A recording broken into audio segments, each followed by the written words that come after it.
कर्म करे किस्मत बने, जीवन का यह मर्म, प्राणी तेरे हाथ में, तेरा अपना कर्म, तेरा अपना।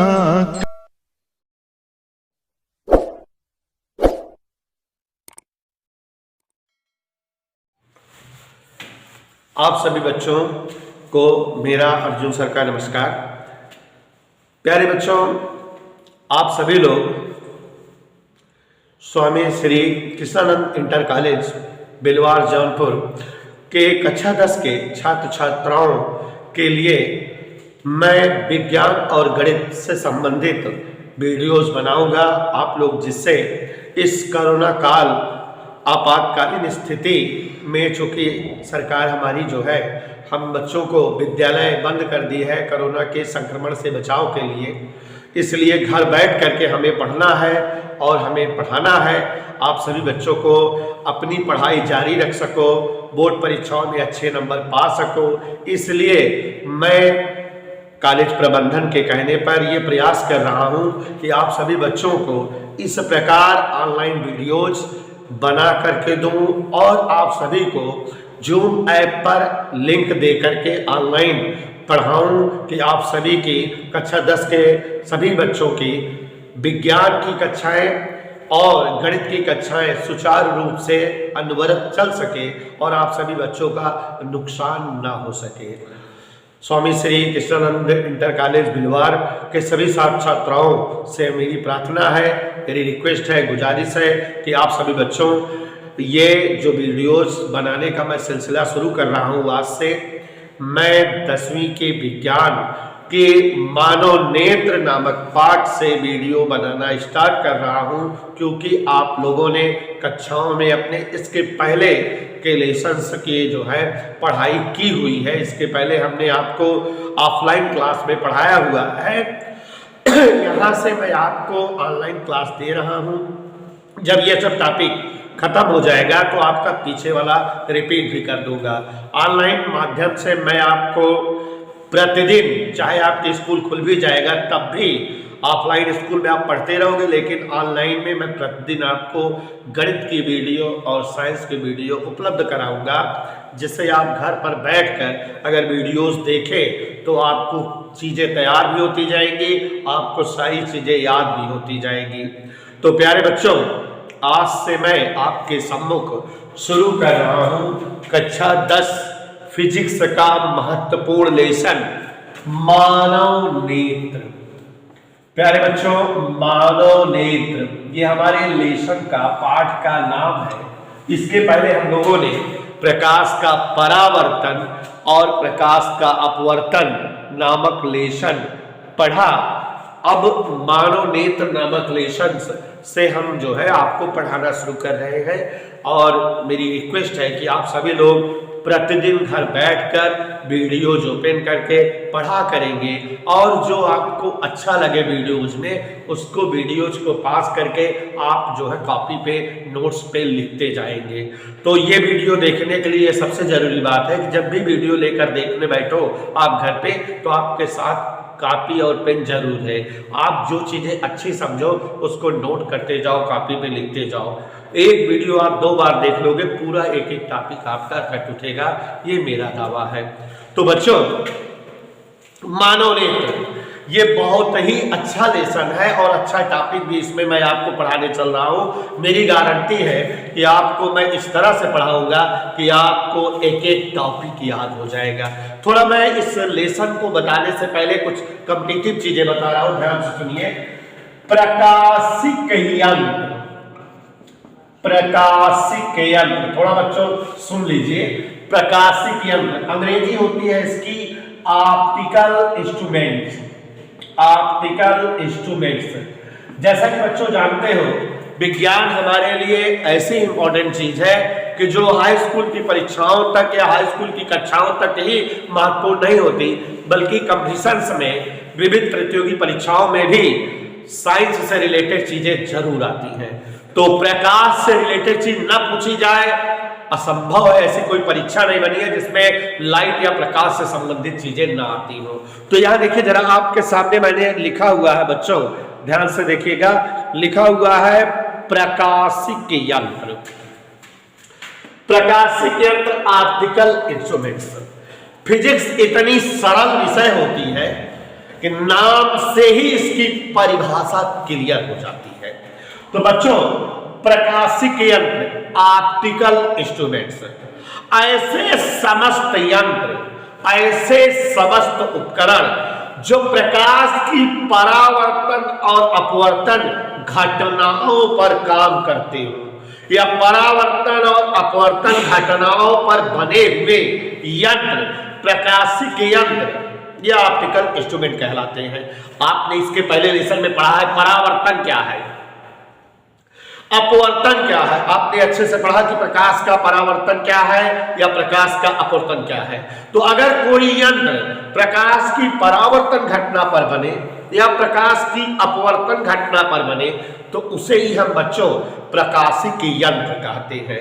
तो प्रकाश के परावर्तन एवं अपवर्तन घटनाओं पर बने हुए यंत्र प्रकाशिक यंत्र ऑप्टिकल इंस्ट्रूमेंट्स कहलाते हैं। मतलब ऐसे सभी उपकरण, औजार, यंत्र, डिवाइस जो परावर्तन या अपवर्तन घटनाओं पर बनी हो उन्हें ही हम प्रकाशिक यंत्र कहते हैं। मतलब बच्चों, परावर्तन व अपवर्तन पर आधारित उपकरण या यंत्र, ऐसे सभी यंत्र जो परावर्तन या अपवर्तन की घटनाओं पर बनते हो उन्हें हम प्रकाशिक यंत्र कहते हैं। प्रकाशिक यंत्र अध्ययन में सरलता रहे इसलिए दो भागों में बांट कर पढ़े जाते हैं। और बच्चों, प्रकाशिक यंत्र दो भागों में जब बांट कर पढ़े जाते हैं तो पहला भाग प्रकाशिक यंत्र का है प्राकृतिक प्रकाशिक यंत्र, नेचुरल ऑप्टिकल इंस्ट्रूमेंट्स, और दूसरा भाग है कृत्रिम प्रकाशिक यंत्र, आर्टिफिशियल ऑप्टिकल इंस्ट्रूमेंट्स। प्यारे बच्चों, नाम से ही स्पष्ट हो जाएंगी परिभाषाएं। ऐसे सभी प्रकाशिक यंत्र जो प्रकृति में स्वतः मिले, जिसे हम आप बनाते ना हो, जो भगवान में हो, जो स्वयं प्राप्त हो, जो स्वयं मिले, उन्हीं प्रकाशिक यंत्रों को प्राकृतिक प्रकाशिक यंत्र कहा जाता है। ऐसे समस्त प्राकृतिक यंत्र, ऐसे समस्त प्रकाशिक यंत्र जो स्वतः मिलते हो, जो स्वयं प्राप्त होते हो, जिन्हें हम आप बनाते ना हो, वह जो है प्राकृतिक प्रकाशिक यंत्र, नेचुरल ऑप्टिकल इंस्ट्रूमेंट्स कहलाते हैं। और इसका खूबसूरत उदाहरण ह्यूमन आईज, मानव नेत्र है। इसके बारे में भी हम डिस्कस करेंगे बेटा। मानव नेत्र जो हमारी आंखें हैं, परावर्तन अपवर्तन घटनाओं पर काम करती है और ये भगवान ने खुद बना दिया, हम आप बना नहीं सकते इसको। तो ये प्राकृतिक प्रकाशिक यंत्र है। तो ऐसे समस्त प्रकाशीय यंत्र जो प्रकृति में स्वतः मिलते हो, जिसे हम आप बना ना सकते हो, जो खुद प्राप्त होते हो, उन्हें हम प्राकृतिक प्रकाशीय यंत्र कहते हैं। उदाहरण के तौर पर ह्यूमन आइज, मानव नेत्र प्राकृतिक प्रकाशीय यंत्र है। और इस पाठ में मैं आपको इसी के बारे में एक्सप्लेन करूंगा, समझाऊंगा। और बेटा, इसके अगले पाठ में हम कृत्रिम प्रकाशिक यंत्र के बारे में पढ़ेंगे। अभी से ही जान लीजिए, कृत्रिम प्रकाशिक यंत्र मतलब ऐसे सभी प्रकाशीय यंत्र जो मैन मेड हो, जिसका निर्माण हम आप किए हो। तो मानव द्वारा निर्मित प्रकाशीय यंत्र कृत्रिम प्रकाशीय यंत्र कहलाते हैं। मतलब मानव निर्मित, जिसका निर्माण मनुष्यों ने किया हो, मानव निर्मित प्रकाशीय यंत्र कृत्रिम प्रकाशीय यंत्र कहलाते हैं। और बच्चों, गुणों के आधार पर कृत्रिम प्रकाशीय यंत्र दो भागों में बांट दिए गए हैं। ये कृत्रिम प्रकाशीय यंत्र दो प्रकार के होते हैं, माइक्रोस्कोप और टेलीस्कोप। मतलब सूक्ष्मदर्शी, सूक्ष्मदर्शी और दूरदर्शी, दूरदर्शी। और बच्चों, कृत्रिम प्रकाशीय यंत्र के बारे में हम लोग अगले पार्ट में डिटेल में पढ़ेंगे। बस यही जान लीजिए कि ऐसे समस्त प्रकाशीय यंत्र जिनका निर्माण मानवों द्वारा हुआ हो, मनुष्य जिन प्रकाशीय यंत्रों को बनाते हो उन्हें हम कृत्रिम प्रकाशीय यंत्र कहते हैं। गुणों के आधार पे कृत्रिम प्रकाशीय यंत्र दो प्रकार के हैं, सूक्ष्मदर्शी, दूरदर्शी। Microscope, telescope. सूक्ष्मदर्शी क्या है? नाम से परिभाषा स्पष्ट है, ऐसे सभी प्रकाशीय यंत्र जो अत्यंत छोटी से छोटी या सूक्ष्म वस्तुओं का प्रतिबिंब कई गुना बड़ा और स्पष्ट दिखाएं, वे सूक्ष्मदर्शी कहलाते हैं। मतलब अत्यंत छोटी से छोटी, सूक्ष्म से सूक्ष्म वस्तुओं का कई गुना बड़ा और स्पष्ट चमकीला प्रतिबिंब हम प्राप्त कर सके, देख सके जिस प्रकाशीय यंत्र के द्वारा, उसे हम सूक्ष्मदर्शी कहते हैं। और बच्चों, बहुत दूर स्थित वस्तुओं का, जैसे ग्रह, तारे, नक्षत्र, आसमान में जो बहुत दूर दूर चीजें हैं, तो बहुत दूर स्थित वस्तुओं का स्पष्ट और चमकीला बड़ा प्रतिबिंब जिन यंत्रों के द्वारा देखा जा सके, वे दूरदर्शी कहलाते हैं।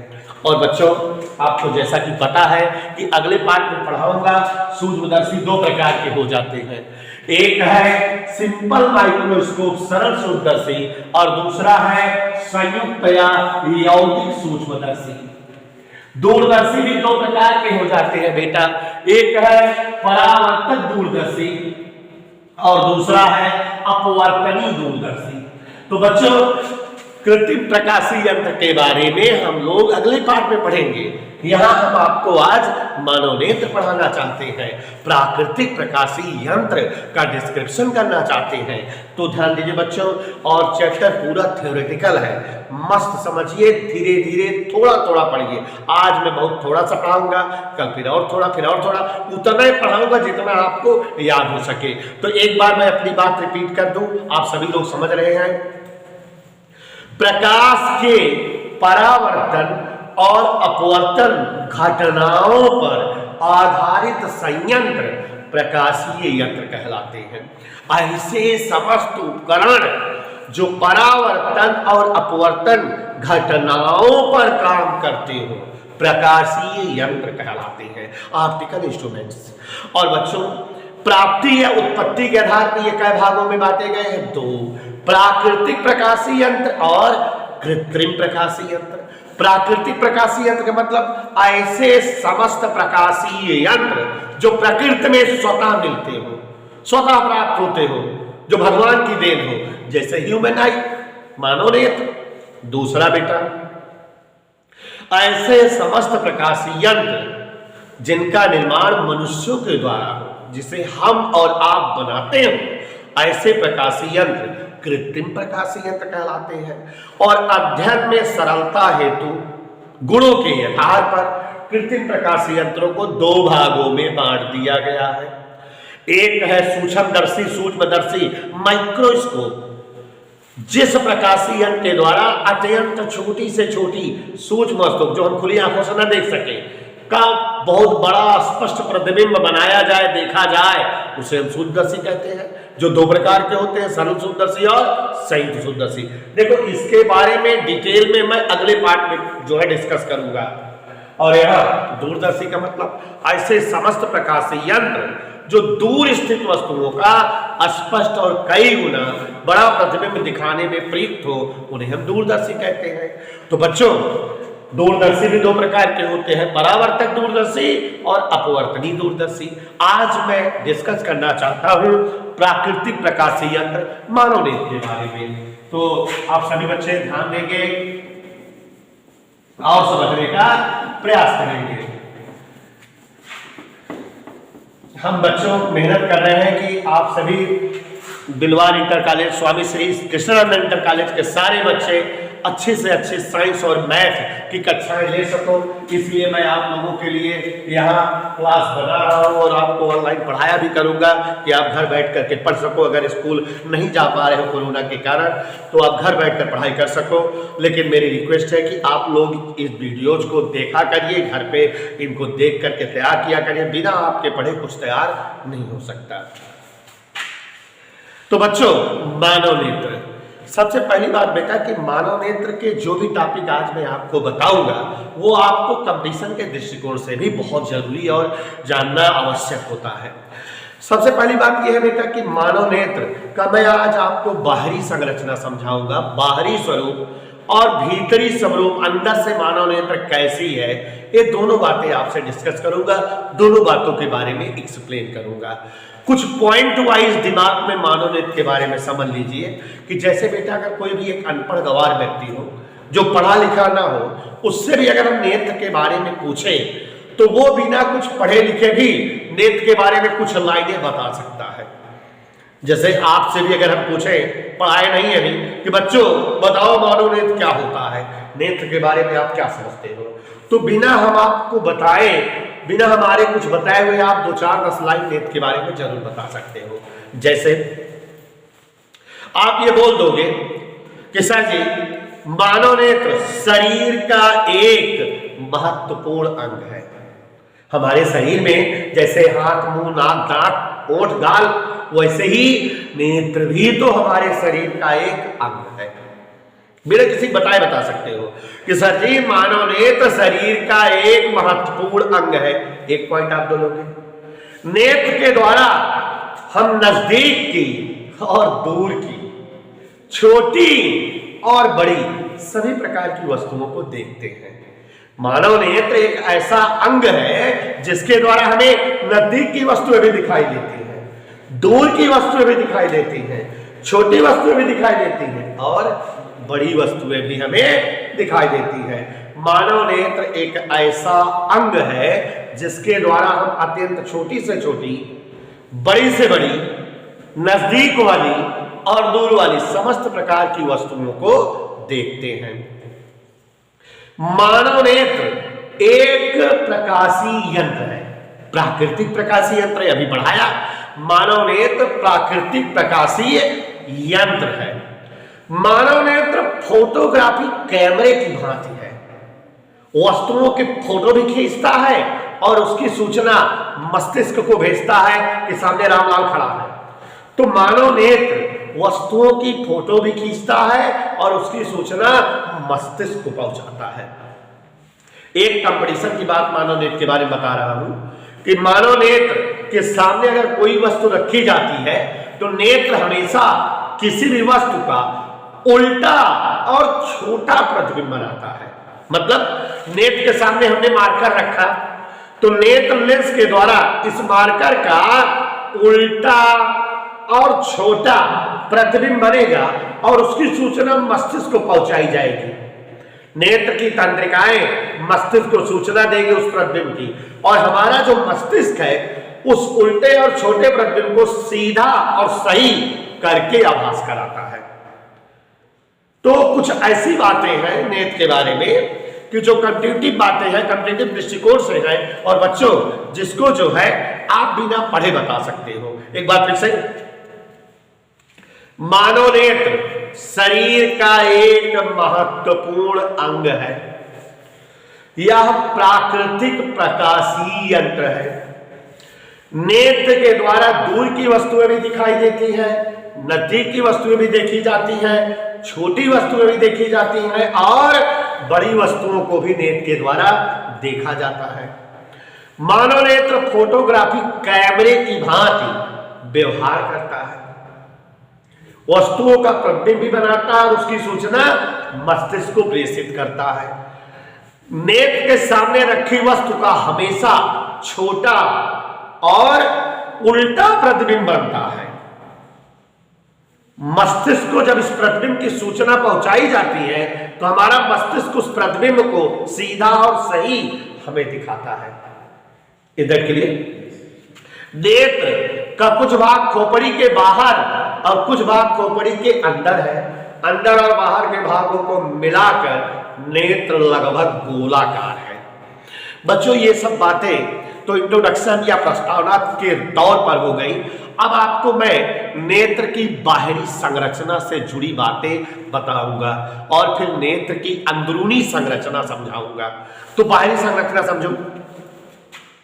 मानव नेत्र दो नेत्र गोलक के रूप में, जैसे दूसरे गोदा होते गेना, वैसे मानव नेत्र दो नेत्र गोलक के रूप में खोपड़ी के नेत्र कोटर में स्थित होता है। ये हमारी खोपड़ी है, खोपड़ी में ना ये दो गड्ढे हैं, इन गड्ढों को नेत्र गुहा या नेत्र कोटर कहा जाता है। और इसी नेत्र कोटर या नेत्र गुहा में जो है नेत्र गोलक स्थित होता है। और ये जो नेत्र गोलक है खोपड़ी के नेत्र कोटर में जो सिचुएटेड है, ये जो है 6 कंकाल पेशियों द्वारा बंधा होता है। मतलब 6 रस्सी इस नेत्र गोलक को बांधे रहती है, टाने रहती है, 2 ऐसे 2 ऐसे 2 ऐसे, जिससे हम नेत्र गोलक को दाएं बाएं ऊपर नीचे घुमा सकते हैं। मतलब बाहरी संरचना के रूप में बता रहे हैं कि मानव नेत्र 2 नेत्र गोलक के रूप में खोपड़िया के नेत्र कोटर में स्थित होता है। कई कंकाल पेशियों द्वारा ही बंधा रहता है? 6 कंकाल पेशियां नेत्र गोलक को बांधे रहती हैं। इस वजह से हम नेत्र गोलक को दाएं बाएं ऊपर नीचे चारों दिशाओं में हम अपने नेत्र गोलक को घुमा सकते हैं। नेत्र गोलक का किनारे का हिस्सा, इधर जहां अंगुली लगाओ नहीं, नेत्र कुल्या कहलाता है। क्या कहलाता है बच्चों? नेत्र कुल्या, जहां से कांच की किचड़वा निकाला जाता है, नेत्र कुल्या कहलाता है। नेत्र कुल्या के भीतर की ओर, अंदर की ओर अश्रु ग्रंथियां होती हैं, जहां से अश्रु सप्लाई होता रहता है, स्रावित होता रहता है। और इस कारण हमारे दोनों नेत्र गोलक नम गिलहू बना रहते हैं, नहीं सुखाए का कड़ेल हो जाते हैं, गिरी जाते हैं। और जो धूल धुआं के कण रहते हैं वो भी इसी अश्रुजल में तैर कर बाहर निकल आते हैं कीचड़ के रूप में। तो नेत्र गोलक के किनारे का हिस्सा नेत्र कुल्या कहलाता है, जिसके पीछे की ओर, अंदर की ओर अश्रु ग्रंथियां रहती है, जहां से अश्रु स्रावित होता रहता है और नेत्र गोलक हमेशा नम बना रहता है। नेत्र गोलक की सुरक्षा के लिए, धूल धुआं आदि से रक्षा के लिए 2 पलकें होती हैं, ऊपर वाली पलक और निचली पलक। खासियत समझो, ऊपर वाली पलक को चल पलक कहते हैं, ये हमेशा चलती रहती है, शटर अप डाउन होता रहता है। निचली पलक स्थिर पलक होती है, यह गति नहीं करती।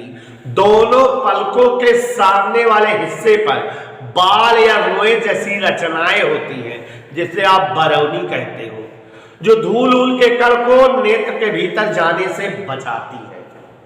तो ये बच्चों हमारे नेत्र की बाह्य संरचना है। मजेदार है नेत्र की बाह्य संरचना। फिर से जान लीजिए नेत्र की बाह्य संरचना क्या है।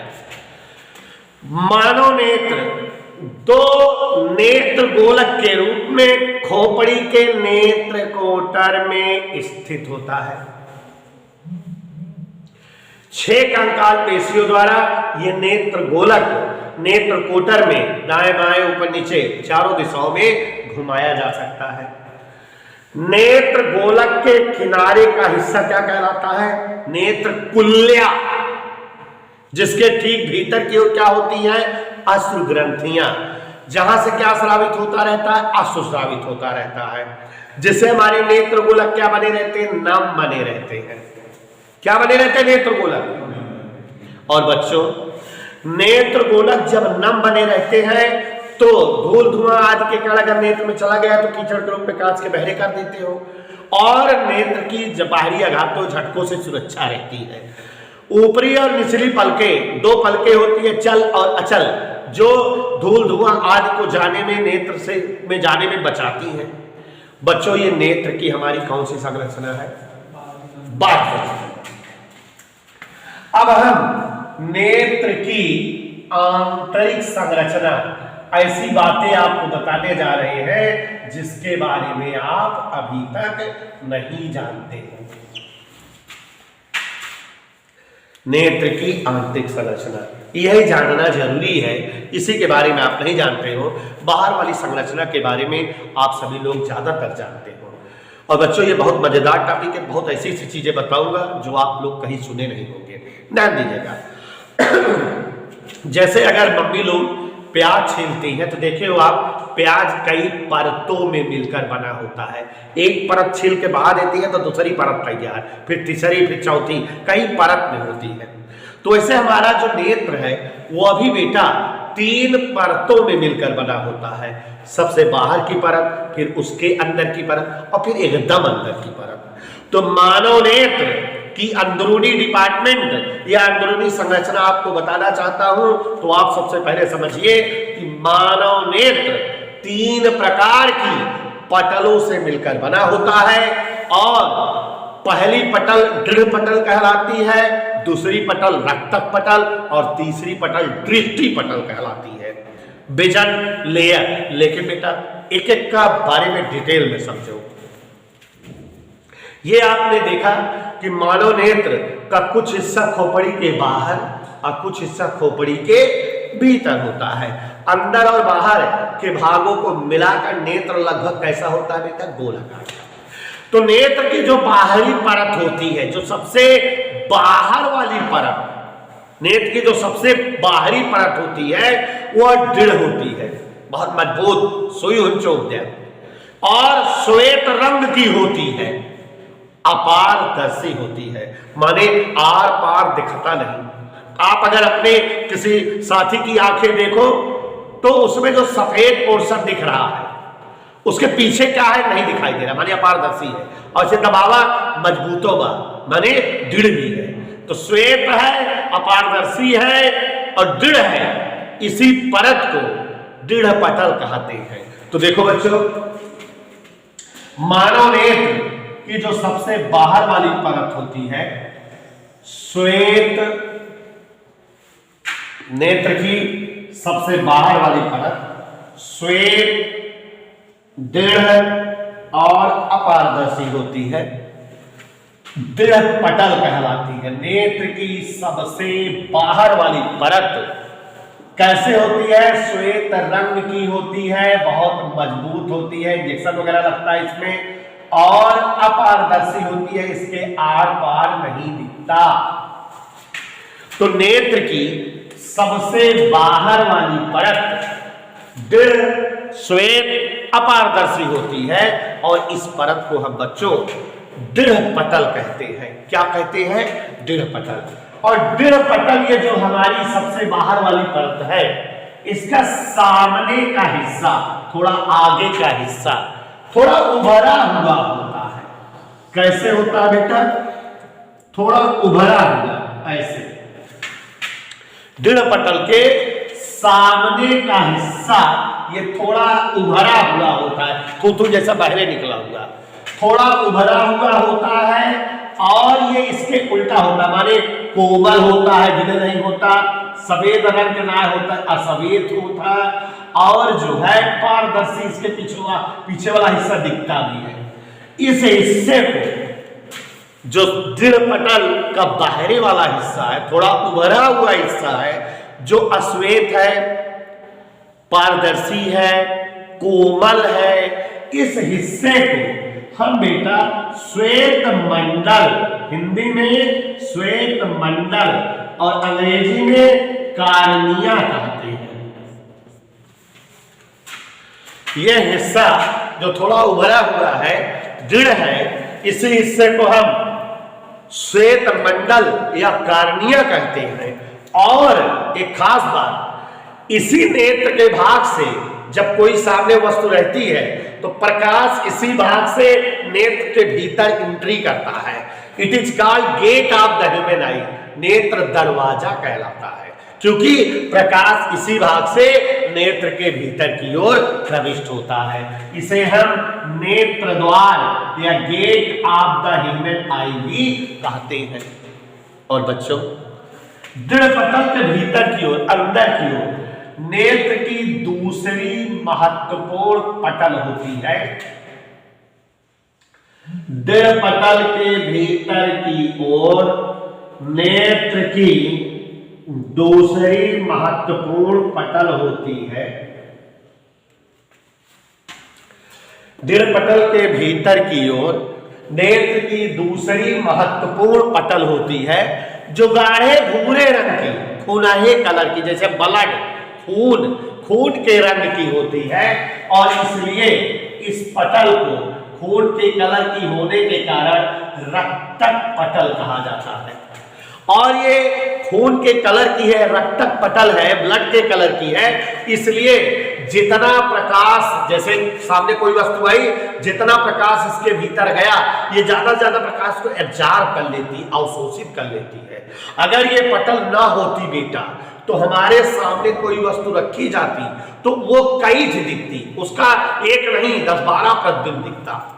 लेकिन चूंकि ये ज्यादा से ज्यादा प्रकाश को अवशोषित कर लेती है, इस वजह से किसी वस्तु का एक ही प्रतिबिंब दिखता है, प्रकाश बहुत कम अंदर बताइए एब्जॉर्ब कर लेती, शोषित कर लेती है। तो हर पटल का काम भी बताता जा रहा हूं।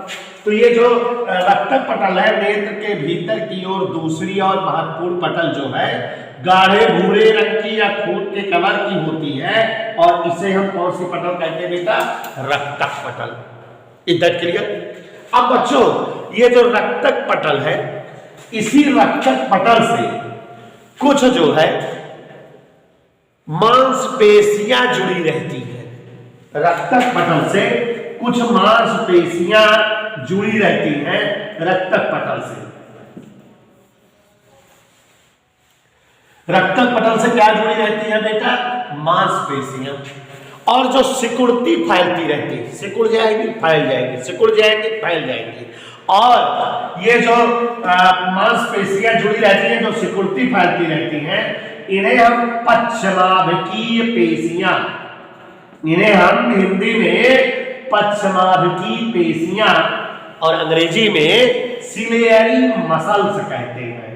सिलियरी मसल्स माने ये मांसपेशियां जुड़ी हुई हैं रक्तक पटल से, और ये सिकुड़ती फैलती रहती है।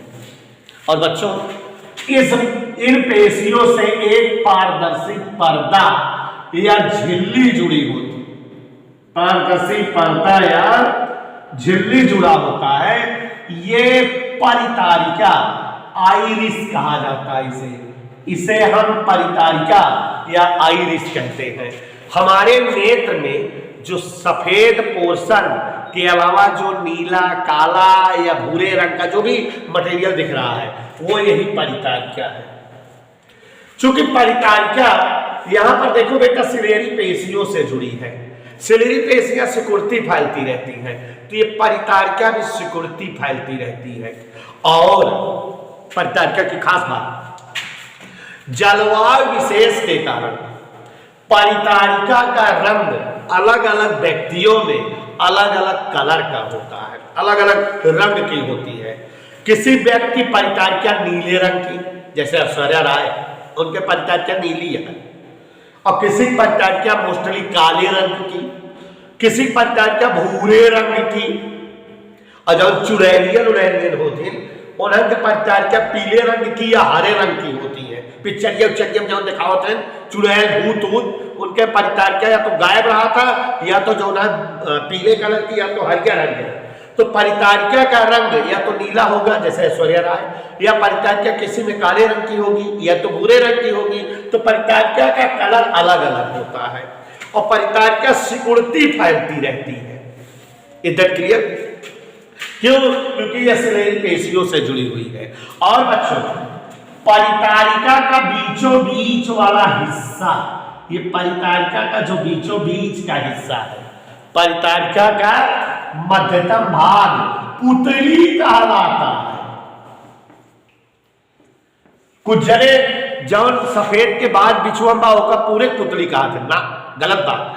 वो पूरा का पूरा परितारिका है, उसके बीच में जो पोर्शन है वो पुतली है। तो ये जो परितारिका का बीचों बीच का पोर्शन है ये पुतली कहलाता है। और बच्चों, पुतली हमारे नेत्र लेंस की साइडो सुरक्षा गार्ड होती है। क्योंकि पुतली परितारिका में है तो ये भी सिकुड़ती फैलती रहती है। कहीं अगर ज्यादा प्रकाश रहा था तो पुतली सिकुड़ जाता है, जैया कम प्रकाश आगे जाए, जैया नेत्र लेंस पे कम प्रकाश पड़े नहीं, बेचारा जल जाए, खराब हो जाए, आंधा हो जाता, तो पुतली सिकुड़त फैलत रहा था, प्रकाश से होने वाले नुकसान को बचाती है। कभी कभी बेटा आप धूप में अगर टहलते रहो और धूप से अचानक कमरे में आओ तो आपको कुछ देर के लिए अंधेरा छा जाता, कुछ दिखता ही नहीं। उसकी वजह है कि जब आप धूप में थे तो पुतलियां सिकुड़ी थी, प्रकाश कम जाता है, और अंधेरा में आया तो आंख फाड़ के देखे पड़े, पुतली बढ़ावे पड़े, तब तो कसम दिखाए ज्यादा प्रकाश जाए। तो जितना समय लगता है पुतली को एडजस्ट करने में, स्वयं को समायोजित करने में, उतने पल तक हमें कुछ भी नहीं दिखाई देता। तो पुतली सिकुड़िंग फाइलिंग, पुतली सिकुड़िंग फाइलिंग क्यों?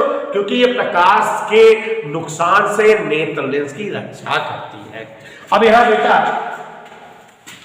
पुतली के ठीक पीछे, पुतलिया के ठीक पीछे नेत्र का सबसे इंपॉर्टेंट पार्ट नेत्र लेंस होता है।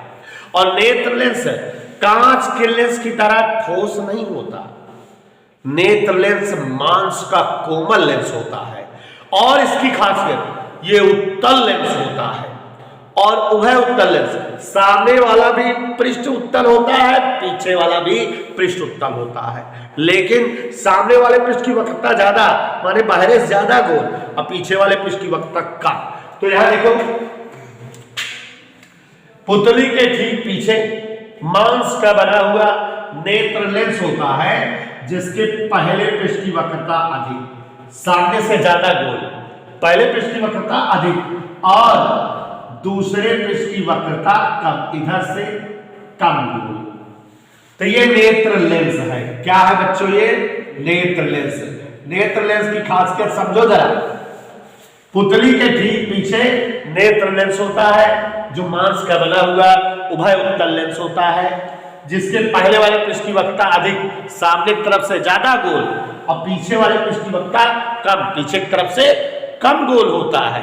और यहां एक चीज और है बेटा कि नेत्र लेंस की सुरक्षा रह गई, अचानक हम कहीं नीचे करी और पुतली फाड़ के नीचे गिर जाए भाग से, नेत्र लेंस ऐसा नहीं होता। इसलिए यहां एक लिक्विड भरा रहता है, एक तरल भरा रहता है जिससे झटका उटका लागे पर नेत्र लेंस की सुरक्षा होती है। तो परिकारिका और नेत्र लेंस के बीच जो लिक्विड भरा होता है इसे हम जलीय द्रव कहते हैं, एक्वस लिक्विड, जो कि नेत्र लेंस की बाहरी आघातों से रक्षा करता है। और बच्चों रक्तक पटल के जस्ट भीतर की ओर नेत्र की तीसरी और महत्वपूर्ण और नेत्र की अंतिम परत होती है जिसे हम दृष्टि पटल, इस पटल को बेटा हम दृष्टि पटल, और इसका अंग्रेजी नाम है रेटिना। तो चाहे हम इसे दृष्टि पटल कहें और चाहे रेटिना। और ये जो दृष्टि पटल है और ये जो नेत्र लेंस है, इन दोनों के बीच में एक लिक्विड भरा होता है जो कि नेत्र लेंस की सुरक्षा करता है बाहरी आघातों से। ये इस तरह से एक लिक्विड, माने हमारा नेत्र लेंस दो प्रकार के लिक्विड के बीच में होता है, जलीय द्रव, काचाभ द्रव। कौन सा द्रव बेटा? काचाभ द्रव दो प्रकार के लिक्विड के बीच में होता है। जैसे आगे पीछे जो है सर को हिलाने पर नेत्र उसी तैरता है, उसी द्रव में लड़ाई नहीं इधर बाहरी आघातों से सुरक्षा हो। और बच्चों ये जो दृष्टि पटल या रेटिना है, इसके एक स्थान पर यहाँ एक जो है जगह पर प्रकाश की संवेदना का एहसास नहीं होता, इसे ब्लाइंड स्पॉट, अंध बिंदु कहते हैं। और इसी दृष्टि पटल के जिस स्थान पर प्रतिबिंब बनता है वस्तु का छोटा उल्टा, उसे हम एलो स्पॉट, पीत बिंदु कहते हैं। और बच्चों इस दृष्टि पटल का कनेक्शन मस्तिष्क तक होता है। दृष्टि पटल से कुछ मांसपेशियां, कुछ तंत्रिकाएं निकली होती हैं जो मस्तिष्क तक जुड़ी होती हैं, जो प्रतिबिंब के बनने की सूचना मस्तिष्क तक पहुंचाती हैं और मस्तिष्क से जो भी संवेदना या आवेग प्राप्त होता है वो हमें आभास कराती है। ये तंत्रिकाएं दृक तंत्रिकाएं, विजन नर्व्स कहलाती हैं।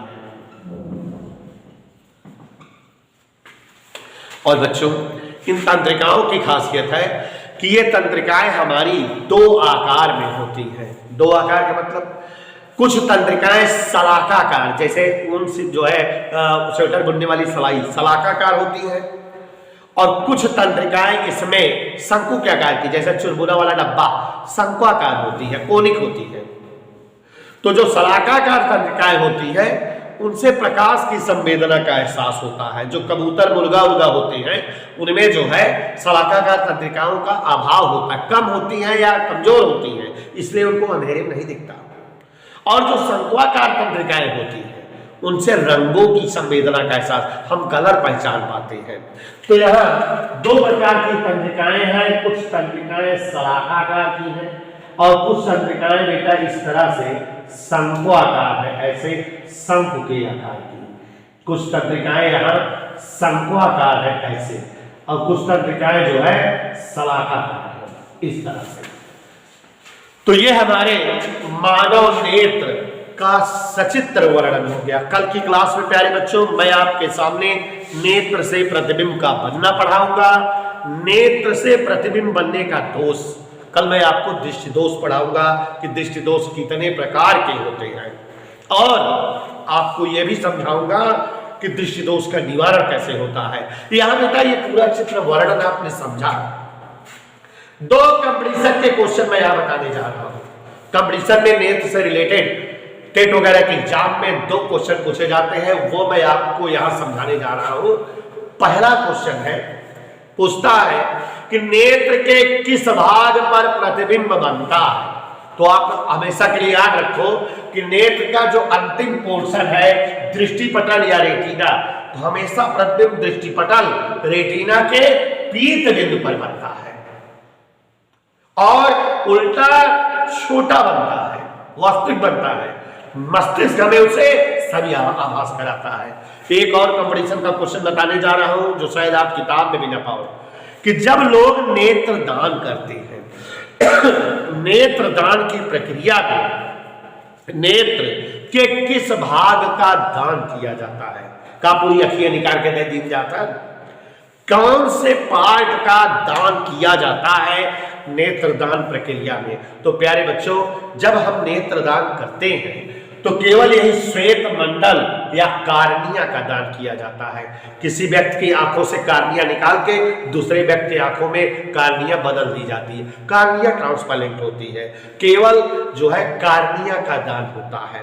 तो नेत्रदान प्रक्रिया में श्वेत मंडल या कार्निया का जो है आदान प्रदान होता है। तो बच्चों, आज मेरा उद्देश्य था, आज मैं आप सभी श्री स्वामी कृष्णानंद इंटर कॉलेज बिलवार के बच्चों के उद्देश्य से मैं जो है कि बच्चे घर बैठ करके भी अपनी पढ़ाई जारी रख सको। आपको साइंस और गणित की कक्षाएं मेरा वादा है मैं आपको देता रहूँगा। आप लोग प्लीज़, मेरी रिक्वेस्ट है कि घर पर इसे आप पढ़िए और अपने सभी साथियों के बीच इन वीडियोज़ को शेयर करिए कि वे बच्चे भी घर बैठे लाभ पा सके पढ़ने का। और आप जो है ये चीज़ें आपस में फैलाइए कि सारे बच्चे वीडियोज़ को देखा करें, परमानेंटली देखा करें और नोट्स बनाया करें। आज मैं वीडियो भेज रहा हूँ साइंस की, कल से साइंस मैथ 9th 10th दोनों की चलेगी। और जो है मैं टाइम सेट कर रहा हूँ कि आपको ऑनलाइन पढ़ाऊँगा भी, तो आप क्लास में बैठ के पढ़ोगे तो लगेगा जैसे मेरे आमने सामने बैठ पढ़ रहे हो। स्कूल भले नहीं खुलेगा लेकिन जो है मैं आपको साइंस और गणित पढ़ाता रहूँगा। तो बच्चों, अगर आप लोग चाहो तो एक बार मैं और समझा दूं झटके में, सुनोगे? मानव नेत्र शरीर का एक महत्वपूर्ण अंग है। नेत्र के द्वारा दूर की, पास की, छोटी बड़ी समस्त प्रकार की वस्तुओं का स्पष्ट प्रतिबिंब देखा जाता है। नेत्र फोटोग्राफी कैमरे की भांति व्यवहार करता है, वस्तुओं का प्रतिबिंब भी बनाता है और उसकी सूचना मस्तिष्क को पहुंचाता है। मस्तिष्क हमें उस प्रतिबिंब को सही आभास कराता है। मानव नेत्र एक प्राकृतिक प्रकाशीय यंत्र है। इसकी बाह्य संरचना हमने बताया कि मानव नेत्र दो नेत्र गोलक के रूप में खोपड़ी के नेत्र कोटर में समायोजित होता है। 6 कंकाल पेशियों द्वारा नेत्र गोलक नेत्र कोटर में बंधा होता है, जिससे हम नेत्र को दाएं बाएं ऊपर नीचे सभी दिशाओं में घुमा सकते हैं। नेत्र गोलक का अंतिम हिस्सा नेत्र कुलिया कहलाता है, जिसके ठीक पीछे की ओर अंदर की ओर अश्रु ग्रंथियों से अश्रु स्रावित होता है और हमारा नेत्र गोलक हमेशा नम बना रहता है। दो पल के चल और अचल होती है जो धूल धुआं आदि जाने से नेत्र की सुरक्षा करती है। जिनके सामने की ओर बरौनी होती है जो धूल उल को जाने से रोकती है, धूल के कणों को। और आंतरिक संरचना में आपको बताया कि नेत्र 3 प्रकार की पटलों से मिलकर बना है, दृढ़ पटल, रक्तक पटल और दृष्टि पटल या रेटिना। आपको बताया बेटा नेत्र की जो सबसे बाहर वाली परत है वह दृढ़ होती है, श्वेत होती है, अपारदर्शी होती है। ये सबसे बाहर वाली पटल, इस पटल को हम दृढ़ पटल कहते हैं, जिसके सामने का हिस्सा थोड़ा उभरा हुआ, कोमल और पारदर्शी है। इस पटल को हम श्वेत मंडल या कार्निया कहते हैं। प्रकाश नेत्र के भीतर इसी भाग से प्रवेश करता है, इसलिए हम इसे gate of the human eye, नेत्र दरवाजा कहते हैं। और बच्चों दृढ़ पटल के भीतर की ओर नेत्र की दूसरी महत्वपूर्ण पटल होती है जो गाढ़े भूरे रंग की होती है, रक्तक पटल कहलाती है। और ये ज्यादा से ज्यादा आपके प्रकाश को अवशोषित कर लेती है। इस कारण सामने रखी वस्तु का एक ही प्रतिबिंब बनता है, नहीं कई सारा प्रतिबिंब बनता है। और रक्तक पटल के जस्ट भीतर की ओर नेत्र की तीसरी और महत्वपूर्ण पटल दृष्टि पटल या रेटिना होती है, जिसके पीध बिंदु पर वस्तुओं का प्रतिबिंब बनता है। और दृष्टि पटल से जुड़ी हुई जो तंत्रिकाएं होती है मस्तिष्क तक दिक् तंत्रिकाएं कहलाती है, जो शलाकाकार और शंक्वाकार होती है। शलाकाकार तंत्रिकाओं से प्रकाश की संवेदना का आभास होता है और शंक्वाकार तंत्रिकाओं से रंगों की संवेदना पता लगती है। और यहाँ आपको बताया बेटा कि रक्तक पटल से जुड़ी हुई मांसपेशियां पश्चिमाभिकी या सिलेरी पेशियां होती है और इनसे जो है एक पारदर्शी पर्दा या झिल्ली जुड़ा होता है, जिसे हम क्या कहते हैं, परिताज्या, जो नीला, काला, भूरा अलग अलग व्यक्तियों में अलग अलग रंग का होता है। इसका मध्यतम भाग पुतली कहलाता है। पुतली नेत्र लेंस की सुरक्षागार गनर शैडो होती है, जो कम या अधिक प्रकाश की संवेदना से नेत्र लेंस की रक्षा करती है। पुतली के ठीक पीछे नेत्र लेंस होता है जो उभय उत्तल होता है, मांस का बना कोमल लेंस होता है, जिसके पहले वाले पृष्ठ की वक्रता ज्यादा और भीतर वाले पृष्ठ की वक्रता कम होती है।